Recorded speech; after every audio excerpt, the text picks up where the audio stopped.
Hello YouTubers. This video is going to be on the subject of law or legal. It's also going to be on the subject of how we should respond and post to each other on YouTube, how we should question or challenge each other, if whatever that case may be. There's a lot of arguments, a lot of misunderstandings, a lot of name calling, things going on out there. And it's not because people, sometimes very intelligent people, make very simple mistakes, because that's just what we're taught. So as I started down the journey of studying law, it wasn't just a study of law, it became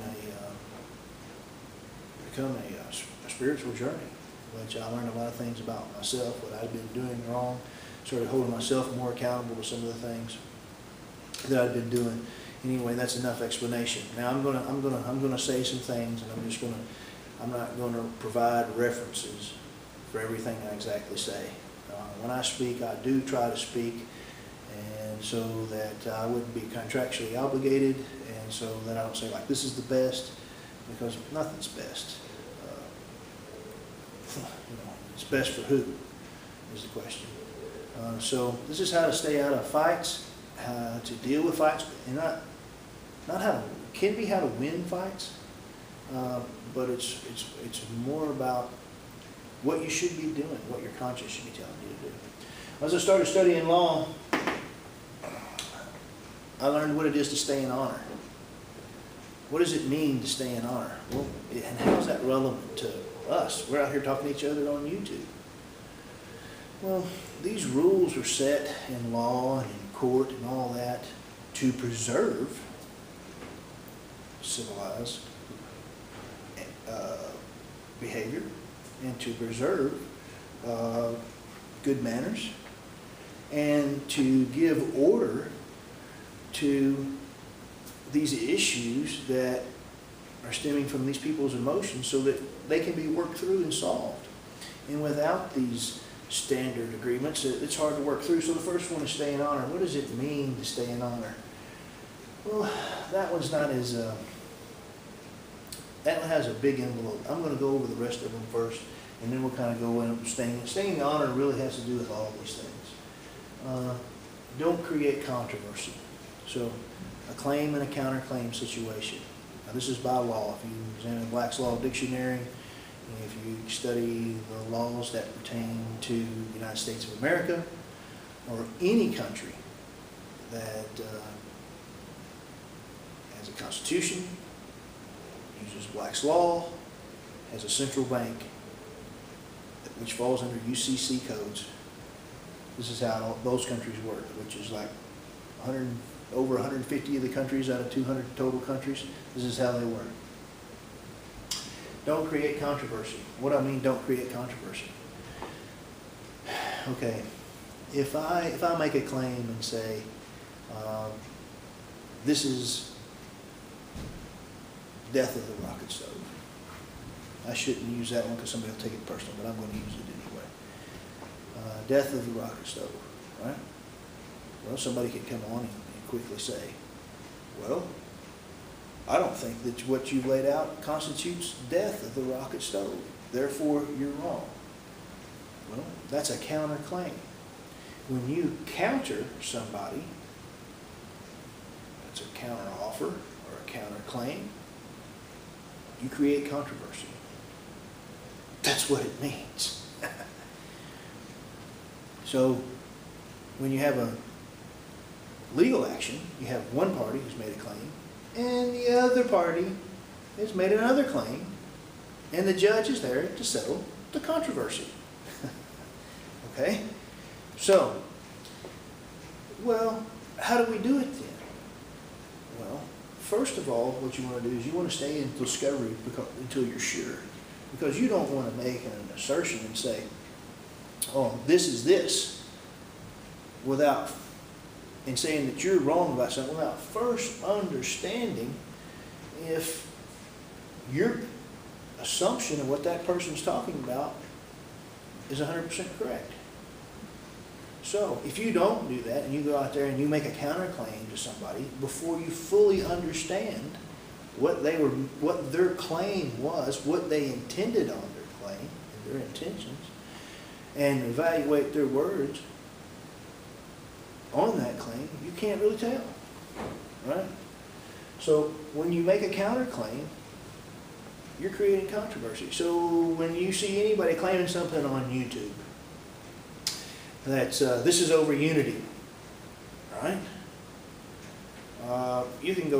You can say, oh, that's crap and you're an idiot, right? But that's making a counterclaim, right? And if you're making that claim that that person isn't representing it as what it is, then don't accuse your fellow man. They'll do fine on their own. You see, if you just ask them questions like, well, what do you mean by that? Are you saying that the laws of thermodynamics don't apply? Are you suggesting that, whatever? So you want to get it clear. Therefore, you're not embarrassed when you make a counterclaim off of an assumption. Right? But it's not just important not to be embarrassed about a counterclaim. It's also important about brotherly love to your fellow man, to not accuse your fellow man. So when you see something that you don't agree with, instead of just calling it crap and dismissing it, if you're going to pass judgment on it, then you at least need to do your due diligence and examine the situation to see if what you're thinking the other person is saying is correct. That's staying in discovery. Now, if you don't stay in discovery with your wife and you go home and you're like, oh, this is just what happened, is you said this, and this is what I think you meant by that, and you slapped the tar out of her, that might not go too good for you. And maybe you overreacted, and maybe you're going to be embarrassed because what you thought your wife was saying or your loved one was saying was not at all what they were saying, indeed, not what they intended. And now you've taken all this action that was unnecessary, and you have to be embarrassed about being wrong and taking unnecessary action because you just didn't clarify and say in discovery, hey, honey, is this what you meant? What did you mean here? Right? We need to take time with our fellow man to understand what our fellow man is saying and not be so quick to jump to wrong. Now, if you're going to jump to that, hey, you're just simply wrong, okay? If you're just simply wrong. If you want to make that claim, if you feel confident, you stay in discovery long enough, if you feel confident to make that claim, then make that claim.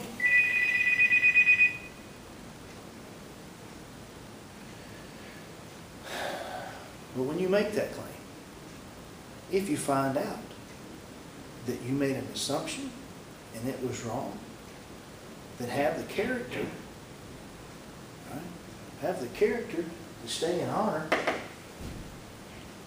and admit it, right? But we shouldn't say, I'm sorry. When we say, I'm sorry, you are saying that you are less than somebody, that you're substandard or you're subpar. You should say, please forgive me. This also applies in a court of law. Never tell a judge that you're sorry. He's going to say, yes, I know. Or he's going to be thinking, yes, I know.